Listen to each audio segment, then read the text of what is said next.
Manipulated my wife emotionally, making her cry to force her to clean more, but now my friends think I'm an absair. I, 28 male, have been married to my wife Lindsay, 25F, for 2 years. We've been together for 7. Our marriage is great. Despite us both being busy with work, we still make time to go on dates and be intimate with each other whenever we can. I work in engineering and Lindsay is an RN, so I pay for most of the bills and utilities. We split the bills, but I pay for majority of the costs because I make more. Lindsay usually fully covers grocery costs and the Wi-Fi, which isn't much because it's just the two of us. I feel that since I make and spend more money, Lindsay should make up for that in housework. I'm not some traditional wife-desiring asshole. I think it's great that she works and has goals for her career. I want her to. I feel like our chores are split fairly. It changes day by day depending on our schedules, but typically, Lindsay cooks our meals. She is much better than me. Trust me, you don't want me anywhere near a kitchen, but it's nothing fancy or requiring a lot of effort. She does the dishes and vacuums, but it's not daily. It's more like an as-needed basis. I take out the trash weekly and wash our cars about once a month. This has always seemed fair to me, but recently I've felt frustrated with her. I've been at my current job for 6 years and I've developed really great friendships in my time here. There's a few of us that always get together on break for lunch and whatnot.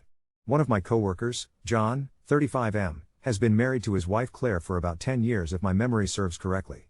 About a month ago John invited me and the rest of the gang plus our wives to have dinner at their house. Claire is a stay-at-home mom, so she handles everything at home while John works and brings home the bacon. I know this sounds bad, but I was jealous. Not because she's a stay-at-home mom, I don't want kids, but because John has a wife that actually puts effort into her food and cleaning. Their house was immaculate, completely spotless, no dishes left in the sink, little knickknacks left out on countertops, nothing. I couldn't believe it. Claire set the table and waited on everyone. She was thoughtful and made sure everyone's glasses were always full and would ask if she could get us more food, etc. She made filet mignon with mashed potatoes and roasted vegetables on the side. It was amazing, and I can't remember the last time Lindsay put any effort into our meals. It's always something lazy like pasta, a lot of chicken-centered meals, tacos, quesadillas, everything requiring little to no effort. On the drive home, Lindsay made a comment about how Claire is an amazing cook and said she would like to have dinner with them again because they're great people. I agreed with her and said something along the lines of, you could also be more adventurous with your meal choices so we can eat good at home too. She took offense to this and said she didn't realize her food was so bad. I said it wasn't, but it's nothing compared to Claire's because she puts no effort into it. She stopped talking to me and was pouting like a child. She went to bed without speaking to me that night. I ended up apologizing the next day when she got home and she forgave me. Fast forward a week later and I became more and more frustrated. She was working 12-hour shifts more than usual and as a result, her housework suffered. She would leave at 7 a.m. and come home at 7 p.m., and on some nights she went straight to bed without making dinner. I ended up getting takeout on those nights. Dishes were piling up in the sink, the carpets were becoming noticeably dirty, and she just sat in bed scrolling on her phone or sleeping. I tried to be understanding at first, but at this point she's used to working 12-hour shifts, so there really is no excuse.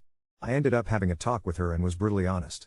I told her that I'm not satisfied with her level of housework anymore and I want her to do more. I want her to come home and make dinner and I want her to put more effort into it. I gave her some examples of meals I would like to eat and suggestions for ways that she can clean before going to bed, such as drinking coffee or energy drinks on the way home. I thought she was receptive to my ideas at first, but then I realized she looked pissed. She very coldly asked me if I feel this way because of John's wife, and I answered honestly and said yes. I told her I would be embarrassed if my friends came over to have dinner with us after that dinner at John's. She started tearing up when I said this and I felt kind of bad for being so harsh. She didn't say a word to me and just left the room. I came out a short while later and saw her maniacally scrubbing a stain out of the carpet on her hands and knees, still crying. I asked her what she was doing and she screamed, "What does it look like, you fucking asshole?"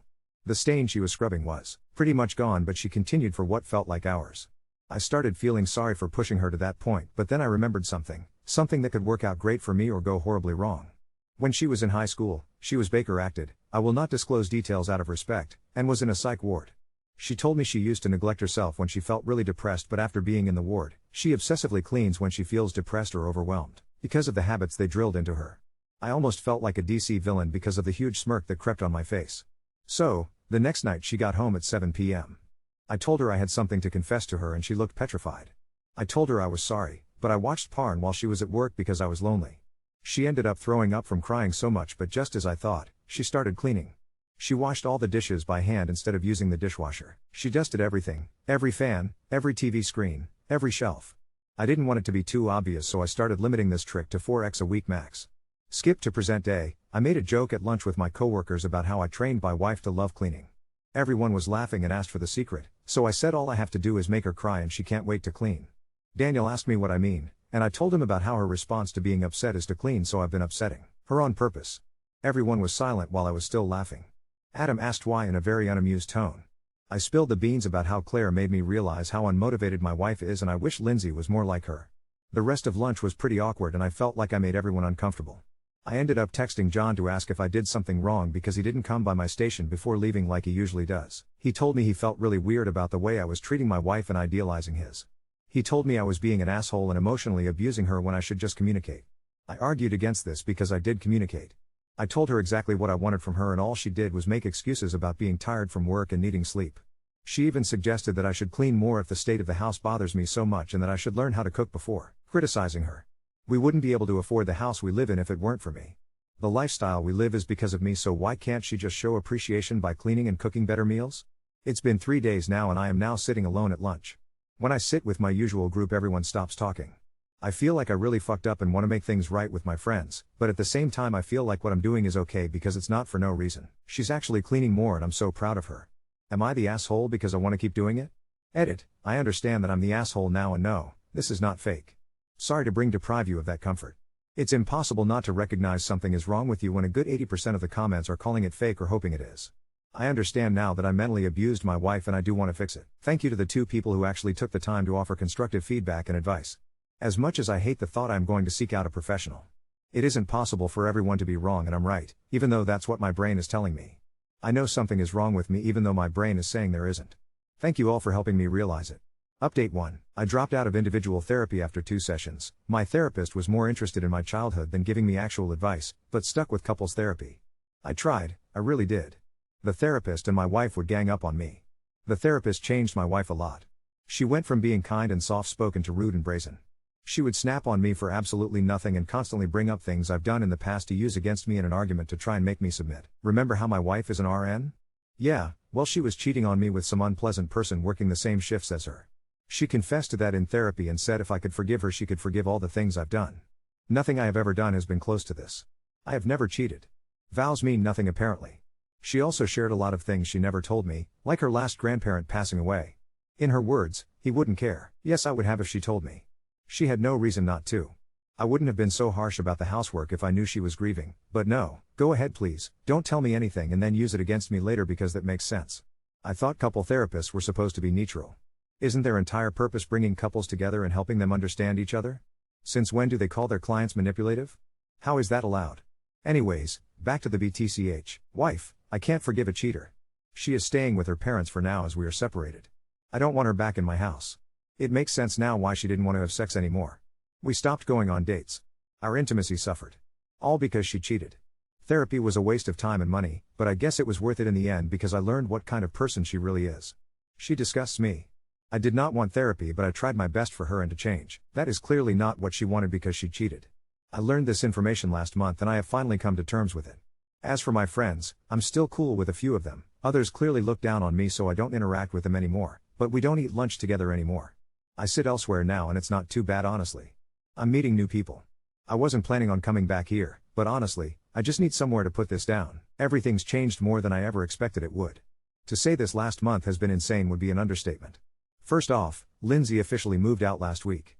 Her parents came with her and it was awkward as hell, the kind of silence you can hear ringing in your ears. She packed up all her stuff, even things I thought she'd forget, the stupid succulents that somehow never died, her favorite mug that I hated, half the towels. The dog isn't coming back either, turns out he's happier at her parents' farm. I mean, he probably is, but yeah, little things still sting. There were a few tears, but mostly just logistics and paperwork. She gave me her new address, which I haven't used and don't plan to. That was that. 7 years just gets boxed up and fit into the back of 2 cars. I won't lie, I keep expecting to feel something stark and definitive, anger, grief, relief, but mostly I just feel scattered, like the inside of my head is a drawer that got dumped out. This next part is probably what people want to know, so here goes. After Lindsay left, it was like someone hit the reset switch on my entire life, except instead of a shiny new start, it was just me. And a silent house. Here's the thing, though, and I never expected this, the freedom I always thought I wanted? It's a bit of a trick. The first few nights without her felt indulgent. Eat what I want, when I want, leave dishes anywhere, order, greasy takeout, no one silently judging my socks in the living room. I hosted a poker night, invited Daniel and Adam and John, even Claire came, yes, John's wife, and everyone pretended to enjoy themselves.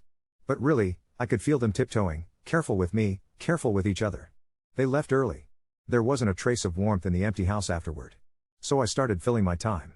I began staying late at work, just to avoid being home. I stacked my schedule with every possible activity: the gym, a cooking class, volunteering, volunteering.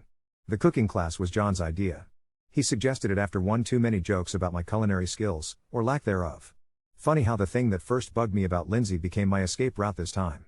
I learned two things right away. 1. Recipes aren't as effortless as Claire made them look. 2. After a few tries, cooking actually started to feel good. Not because it was manly or housewifey, but because it forced me to slow down and actually pay attention to something outside my own head. Also, burning risotto is way easier than making it. About 2 weeks ago, Lindsay reached out for the first time since moving out. Not to talk about us or closure, but because she found mold in her parents' bathroom and wanted my advice on whether to call a plumber or do it themselves. It felt weirdly ordinary, and yet completely not. We ended up talking for about 20 minutes. I asked her about work and she sounded calmer than she had in months. She told me she started running again. I told her about the time I cooked chicken that could double as a hockey puck. I don't know if we're ever going to be friends. That call was neutral, I guess. Therapy. I dumped the therapist, like I said. I went hunting for a new one at the insistence of Adam, who basically staged a one-man intervention at my cubicle. This time, I found someone who actually listened. Still hard to talk about some things, especially old hurts that still don't make sense to me, but I'm working on it. If anyone's still reading these, get a therapist who actually calls you out on your bullshit and helps you understand it, but doesn't turn every session into a hunt for your childhood monsters. The starkest change, though? Perspective. I'll own up, when I wrote my last update, I was still convinced I was blameless, that cheating negated everything I'd done, that a couple years of me being an asshole didn't matter if she crossed the ultimate line. But after a lot of late-night thinking, and some very blunt feedback from my new therapist, I finally sat with the reality that I was toxic too. More than I wanted to admit. I can't say I forgive Lindsay for cheating, but I see more now why she might have run to someone else for comfort when home felt like a minefield. That's not an excuse, just what it is.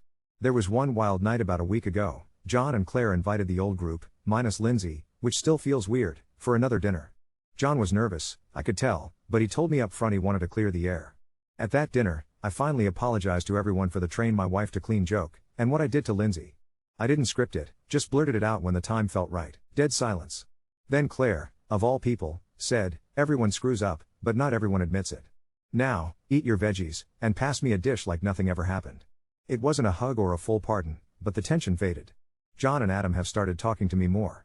It's not how it used to be, and I guess it shouldn't be. So, where does this leave me? Divorce proceedings are crawling along. The house feels less haunted and more inviting lately. I'm getting better at risotto, haven't burned a batch in 4 tries, and some nights I stay up too late, half wishing things went differently and half relieved they didn't. Life is lonelier than before, but I'm not desperate for someone to fill the space. For once, I actually want to figure out who I am when I'm not busy resenting someone else for the empty parts of myself.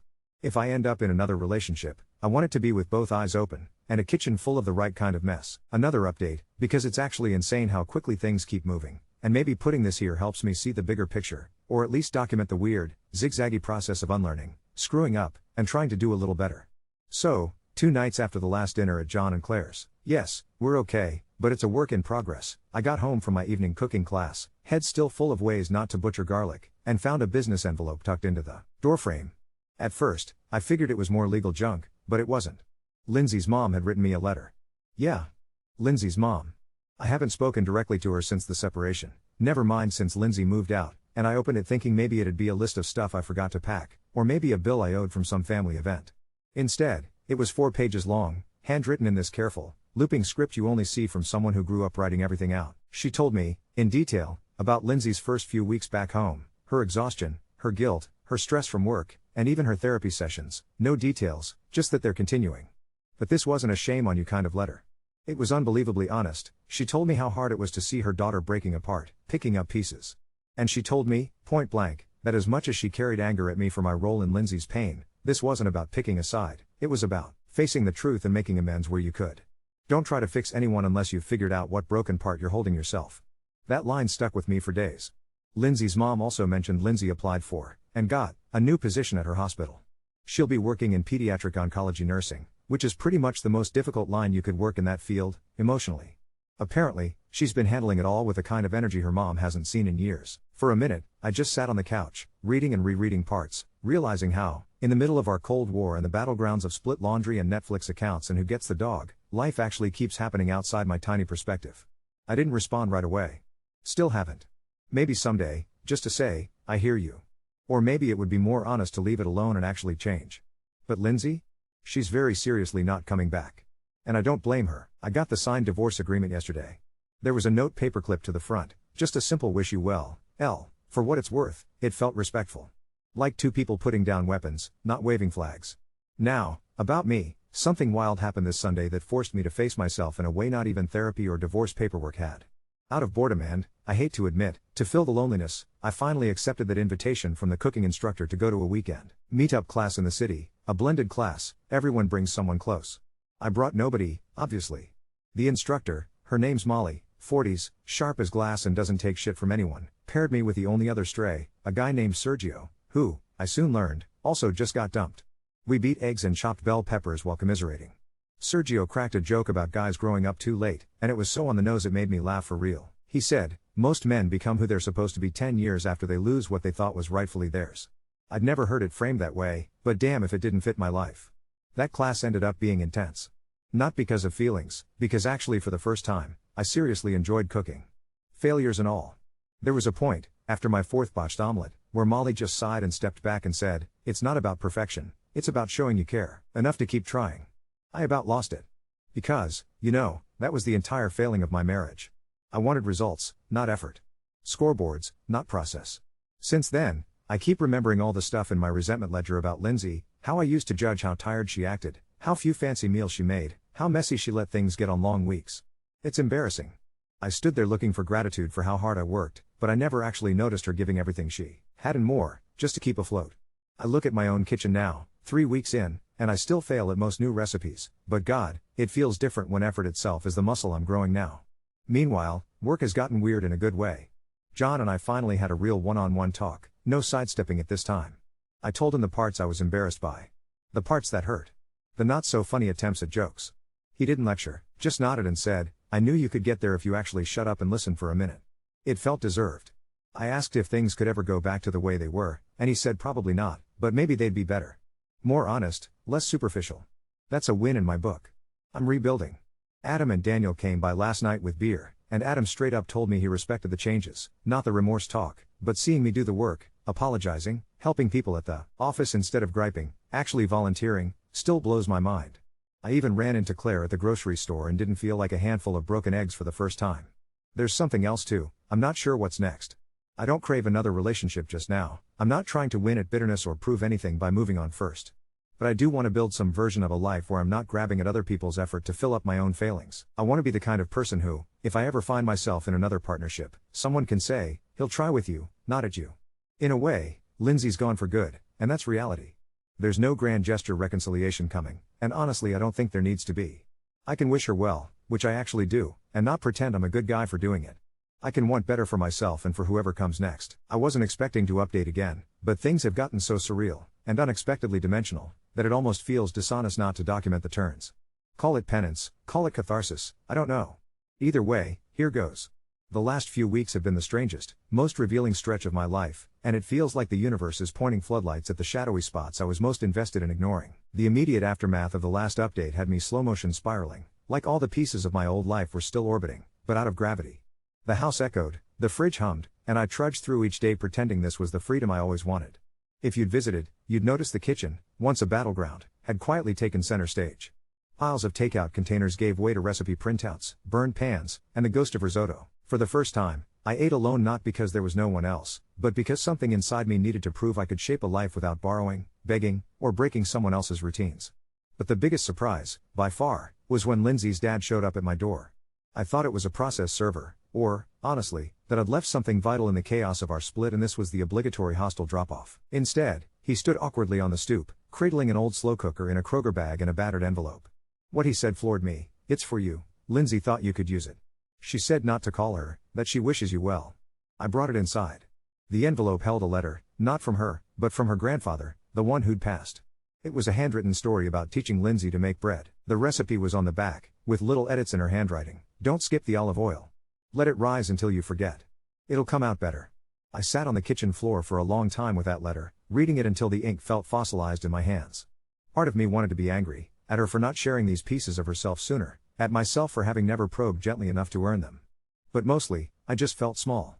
I went online and signed up for a bread making class. The teacher was an elderly guy named Mr. Klein who gave me grief about my shoddy folding technique. I told him I was learning. Midway through the class, I realized what was happening in real time. For the first time, I wasn't learning to impress Lindsay or win friends back. I was learning because I didn't want to be a person who lived on instant resentments and instant noodles. There have been small, unexpected gifts in this new space. Adam invited me along on his Saturday service crew, helping out at the local food pantry. At first, it felt like something out of a sitcom. Me, Hairnet Askew, fumbling with rotisserie chickens for a line of overworked families, most of them looking straight through me. But there's a surprising honesty in being useful for its own sake, and not because it earns you anything back. Adam and I started getting beers afterward, the way we used to, quietly, not talking all that much, but just present. Then, wildest of all, John offered me Claire's old hand-me-down stand mixer. Call it a peace offering, or a wager you'll get better than boxed mac and cheese in under 6 months. I almost laughed him off, but when he and Claire brought it over, we had the most human, generous conversation we've ever shared. No more walking on eggshells. Claire even lingered, asked for my recipe binder, and gave me a 10-minute clinic on what not to do. Never microwave fish for lunch. The old awkwardness isn't gone, but there's a tentative truce there, a sense that I'm allowed to be in their orbit, maybe as long as I never take kindness for granted again. Maybe the most wrenching thing, something I barely want to admit even here, was running into Lindsay at the city park last week. Total accident. I was on a solitary run, flushing out nerves, and she was sitting on a bench, bruised blue scrubs under her jacket, eyes as tired as I'd ever seen them. We stood awkwardly. I half expected her to walk away. Instead, she did what Lindsay does. She asked if I wanted to sit. We didn't rehash betrayal or blame. We just talked. About our jobs. About the weirdness of routine shifting under your feet. She told me she's headed to grad school, her hospital's sponsoring her for advanced pediatric care. I'm scared, she said, but I'm more scared of living the same angry year over and over. There wasn't forgiveness in her tone, but there was something gentler, a willingness to let the story move on. I didn't ask if she was seeing anyone. She didn't mention it. I congratulated her. She smiled as she left. It felt like putting a bookmark in a book I wasn't meant to finish. There are days when remorse still grabs me by the throat, where I remember the ways I failed, not just her, but myself, my friends, my own capacity for decency. Some nights, loneliness hits hard and ugly and I reach for old comforts, sarcasm, resentment, cheap justifications. They don't fit anymore. Not perfectly, at least. But there's something else, too. I made my first successful loaf of bread last night, nothing fancy, but real, hot, dense in the right way. I ate it with butter that actually softened. I cleaned up the kitchen, slow and quiet, nothing frantic to prove. For the first time, I didn't want to call anyone to gloat or complain. I was just content, alone in the glow of small victory. A new acquaintance. It feels strange to call someone a friend already, but maybe I'm just more willing to try these days. Invited me to a monthly book club. I said yes. It's nothing I'd have done before. The first book is about people remaking themselves after burning down their lives. Fitting. So, here's the truth. No wild twist redeemed me. No perfect closure dropped down from above.